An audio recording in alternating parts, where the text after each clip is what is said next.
Hello हजुरहरू, good morning. सेवारो भन्न चाहे अनि आज चाहिँ म फेरि पनि सानो भिडियोको क्लिप लिएर आइसकेको छु हजुरहरू। म चाहिँ आज ढिँडो खाने निदो गरिसकेँ। अनि यो चाहिँ च्वाचेको मासु है, च्वाचेको मासु र ढिँडो चाहिँ यसरी म खान्छु। हजुरहरू हेर्नुहोला। अनि हजुरहरू कसलाई बोसो उयो हुन्छ मसँग कम्पिटिसन गर्नु है हजुरहरू। म त्यसरी खान्छु है बोसो। साह्रै मिठो क्या, राम राम राम राम।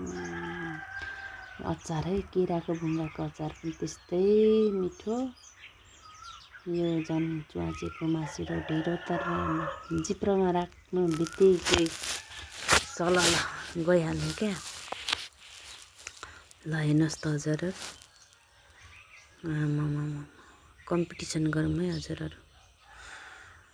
कमेन्ट गर्नुहोला हजुरहरूले, यसो मिलाएर है त हजुरहरू। ल आमामामा त्यसै आफ्नो चाहिँ ताल।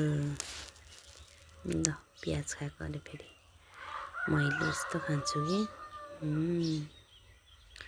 बबाल। ल हस् त हजुरहरू, हेरेर लाइक कमेन्ट हान्न नभुल्नु होला हजुरहरू। ओके, अब चाहिँ बाई बाई भन्न चाहन्छु है त। ओके बाई बाई हजुरहरू, म फेरि पनि आउनेछु है त।